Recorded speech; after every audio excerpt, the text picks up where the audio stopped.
अस्सलाम वालेकुम सब दोस्तों को मेरी तरफ से। आज का जो मेरा टॉपिक है वो प्रॉपर्टी के ऊपर है, क्योंकि 2021 आ चुका है और आगे जेठ के लिए और मार्च अप्रैल में जो टूर्नामेंट्स भी आएंगे और आगे जेठ में भी आएंगे। तो इनके हिसाब से आपको प्रॉपर्टी करनी है।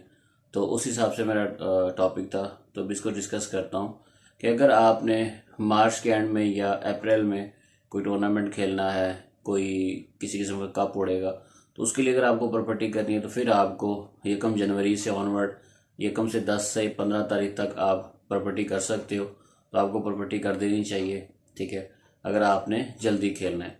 नहीं तो अगर आपने सिर्फ जेठ की बाजियां खेलनी है, जैसे 24 मई हो गया, 26 मई हो गया, इनमें अगर आपके बाजियां उड़ रही हैं या कोई टूर्नामेंट उड़ रहा है, तो उस हिसाब से फिर आपको क्या करना है, आपको फिर अ, अपने कबूतरों की जो प्रॉपर्टी है वो यकम फरवरी से लेकर 15 फरवरी तक आपको डेट रखनी पड़ेगी। इस हिसाब से अपने कबूतरों को परपटाई करनी पड़ेगी अगर आपने सिर्फ जेठ खेलना है, और उससे पहले खेलना है तो एक माह पहले करना पड़ेगा।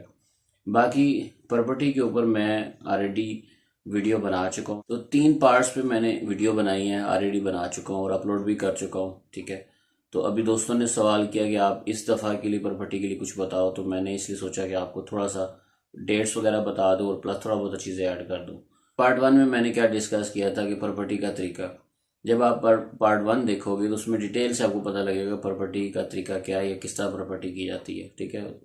नंबर 2, पार्ट 2 के अंदर मैंने क्या एक्सप्लेन किया था, उसमें प्रॉपर्टी के दौरान जो दाना इस्तेमाल करना है उसके बारे में जिक्र किया हुआ है कि कौन सा दाना देना है, किस किस्म का देना है, ताकि पर अच्छे तरीके से आए और पहले से अच्छा पर निकल गया है और कबूतरों की क्वालिटी में, परों में बहुत अच्छी क्वालिटी है। इसके अलावा एक तीसरा पार्ट था जिसमें मैंने जिक्र किया था कि प्रॉपर्टी के असरात, वो क्या असरात होते हैं बाद में उस कबूतर के ऊपर जब आप प्रॉपर्टी करते हो। अगर आप सही तरीके से करोगे तो क्या फ़ायदे होंगे, और गलत तरीके से करोगे उससे क्या असरात आएंगे कबूतर के ऊपर, उसके ऊपर एक डिटेल वीडियो है। तो मैं ऑलरेडी बना चुका हूँ वीडियो, ठीक है। दोस्तों से सिर्फ ये कहूँगा कि आप एक दफ़ा लाजमी वो 3 पार्ट देखें प्रॉपर्टी के ऊपर। मैं इसी वीडियो के नीचे डिस्क्रिप्शन के अंदर तीनों पार्ट्स को 1 बाय 1, पार्ट 1, पार्ट 2, पार्ट 3 के नाम से मेंशन कर दूंगा, नीचे दे दूंगा, आप यहीं डिस्क्रिप्शन में देख सकोगे। और मैं दावे से कहूँगा एक दफ़ा कोई शख्स, कोई भी कबूतरबाज है, चाहे बड़ा कबूतरबाज है, छोटा है, वो किसी भी लेवल का है, एक दफ़ा वो तीनों पार्ट्स आप देख लो तो इंशाल्लाह सारी ज़िंदगी आपका कंसेप्ट ठीक हो जाएगा कि प्रॉपर्टी को कैसे करना चाहिए और किस तरीके से कबूतरों को करना चाहिए, और कौन सी गलतियां जो आज तक आप करते आ रहे हो और आपको उसका नुकसान होता है। क्योंकि आपने देखा होगा बहुत से लोग प्रॉपर्टी करते हैं और कबूतर दिन ब दिन सूखना शुरू कर देते हैं, अपना वजन छोड़ देते हैं। इसकी क्या वजह है? इसके अलावा प्रॉपर्टी के बाद अक्सर छतों पे वायरस आ जाता है, उसकी क्या वजह है?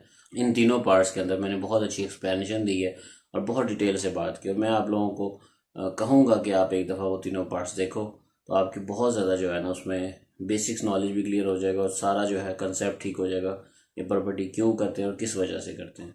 इसके अलावा जब भी आप प्रॉपर्टी करो, आप एक असूल बना लो, कम से कम 10 दिन पहले, 15 दिन पहले आप अपने कबूतरों को अच्छे तरीके से डिवर्म कर लो, ठीक है।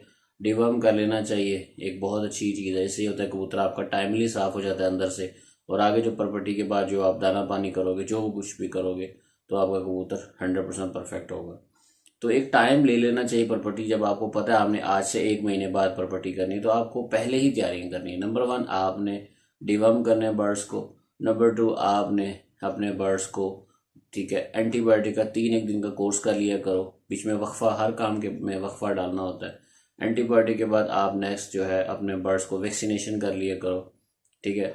एंटीबायोटिक के कम से कम 3 दिन या 5 दिन के बाद आपने वैक्सीनेशन कर लो, और उसके बाद जो है ना कुछ वक्फा डालने के बाद आप फिर 10 से 12 दिन का वक्फा डालने के बाद फिर आप अपने कबूतरों को परपटी करो। और फिर परपटी में क्या दाना डालना है वो नेक्स्ट आगे चल के जो है ना, आप अगर तीनों वीडियो को देखो उसमें डिटेल से बात की गई है। तो मतलब एक प्रोसीजर जो करना है उसको स्टेप बाय स्टेप करो, इंशाल्लाह आपके बर्ड्स जो हैं वो बहुत हेल्दी और बहुत अच्छे तरीके से परपटी के बाद साफ़ होकर आगे तैयार होंगे और अपनी परवाज़ों को बढ़ाएंगे, ठीक है।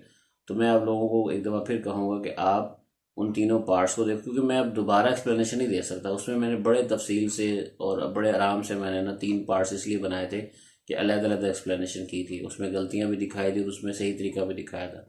तो अभी यही कहूँगा आप एक दफ़ा उस मेथड को देखें और डिटेल से देखें, इंशाल्लाह आपको फ़ायदा होगा और बहुत अच्छा आपको कंसेप्ट क्लियर हो जाएगा। और आगे जो टूर्नामेंट्स, जो भी बाजियाँ हैं, जो भी है, तो मेरी तरफ से सब दोस्तों को बेस्ट विशेस। अल्लाह ताला दोस्तों को कामयाब करे। जो शख्स मेहनत करे उसका लाजमी उसका फल मिले, और जो भी रिज़ल्ट आए, आप जीतो या हारो, हार को भी अच्छे तरीके से तस्लीम करो।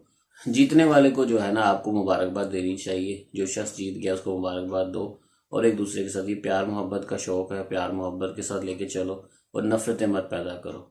ठीक है। जो शख्स भी जीतता है, कामयाब होता है, वो उसकी मेहनत का नतीजा होता है, और कोई शख्स भी बगैर मेहनत के नहीं जीत सकता। ठीक है। ये शौक़ ही मेहनत वाला है, और ये एक मुश्किल शौक़ है। इसलिए सब दोस्तों को कहूँगा कि एक दूसरे के साथ मिल के और शौक़ करें, और मेहनत के साथ करें। और बाकी सब दोस्तों का बहुत शुक्रिया। अल्लाह हाफिज़।